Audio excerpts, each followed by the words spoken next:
శ్రీ గురుభ్యో నమః, శ్రీమాత్రే నమః. శ్రీరామ జయ రామ జయ జయ రామ రామ శరవణ భవ. ఈరోజు నేను మ్యాక్స్ టీవీ ప్రేక్షకులకి ఏదైనా వ్యాపారం చేసినా కూడా మాకు అంతగా కలిసి రావడం లేదు మేడం, ఏం చేసినా మేము అలాగే ఉంటున్నాము అని ఎవరైనా అనుకుంటే గనక అసలు ఎందు మూలాన ఎక్కడ తీసుకోవాలా, ఏం చేయాలా, జాతకం లేదు, ఏమీ లేదు మేడం, మేము ఎందులోనూ కూడా సక్సెస్ అవ్వలేకపోతున్నాం అని ఎవరైనా బాధపడుతూ ఉంటే కనుక మీరప్పుడు ఏం చేయండి అంటే, మీరు ఏదైనా బిజినెస్ ఓపెన్ చేయాలనుకున్నప్పుడు మీ ఇంటి దేవుడు ఎవరికి, ప్రతి ఒక్కరికి ఇంటి దేవుడు కులదైవము ఖచ్చితంగా ఉంటారండి. ఇంటి దేవుణ్ణి కులదైవాన్ని మార్చిపోతే మనం ఎప్పుడూ కూడా డెవలప్మెంట్ అనేది ఆగిపోతుంది.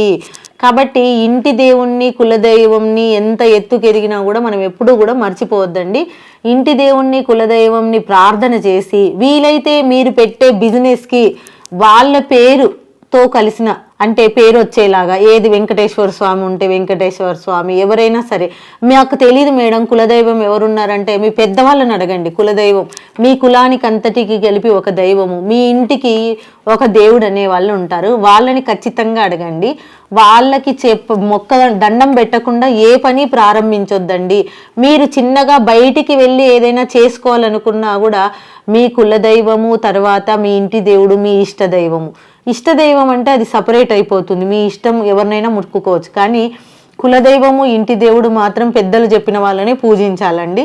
వీటితో పాటు మీ పితృదేవతలు అంటే మీ పెద్దవాళ్ళు, దేవుళ్ళ తర్వాత మనకి అంతగా శుభకార్యానికి శుభ ఫలితాలు ఇచ్చేది ఎవరు అంటే మన పితృదేవతలే. అంటే మీ నాన్నమ్మ తాతయ్య ఎవరైనా కాలం గడించిన వాళ్ళు గనక ఉంటే గనక వాళ్ళకి మొక్కంది కూడా ఏ పని చెయ్యొద్దు. వాళ్ళు మొక్కాకే మీరు పని చేస్తే గనక అది త్వరితగతిన మీకు రిజల్ట్ వచ్చే అవకాశం ఎక్కువగా ఉంటుంది. వాటితో పాటు ఏదైనా బిజినెస్ చేస్తున్నాం మేడం మాకు కలిసి రావట్లేదంటే, మీరు ఏ బిజినెస్ చేస్తున్నా కూడా ఆ స్థలంలో మీ ఎంట్రన్స్కి అంటే మీ ముఖద్వారా మీరు ఏ ఫేసింగ్ ఉన్నా సరే మీ షాప్లోకి కానీ మీరు ఏదైనా బిజినెస్ చేసే ప్లేస్లో ఎంట్రన్స్కి ఎదురుగా వెంకటేశ్వర స్వామి బొమ్మని అమర్చుకోండి. ఎందుకంటే వెంకటేశ్వర స్వామికి ఆకర్షణ చాలా ఎక్కువ.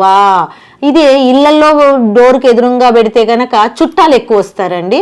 అదే వ్యాపార స్థలంలో గనక వాళ్ళ డోర్కి ఎదురుగా పెడితే కస్టమర్స్ ఎక్కువగా వస్తారు. వెంకటేశ్వర స్వామికి ఉన్న ఆ ఆకర్షణ శక్తి వలన మీకు బిజినెస్ బాగా రన్ అవుతుంది, దానివలన బాగా ఉంటుంది. అలాగే ప్రతి బుధవారం మీరు ఈ దిష్టి తీయడము, తర్వాత అమావాస్య రోజు గుమ్మడికాయ కట్టడము, ఇలాంటివి చేస్తూ ఉండడం వలన కూడా నరదిష్టి పోయి మీకు ఎక్కువగా ఇబ్బంది లేకుండా చక్కగా అయ్యే అవకాశం ఎక్కువగా ఉంటుంది.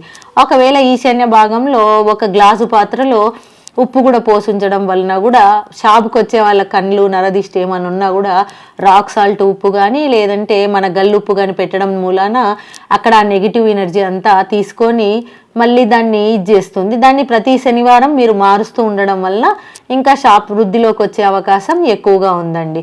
కాబట్టి ఖచ్చితంగా మీరు ఏదైతే వ్యాపార స్థలంలో మీ ఎంట్రన్స్కి ఎదురుగా, మళ్ళీ అటు ఇటు పెట్టాము మాకు రావట్లేదు అలా కాదు, డోర్కి ఎదురుగా ఎంట్రన్స్, డోర్ అంటే ఎంట్రన్స్కి ఎదురుగా ఏదైతే వెంకటేశ్వర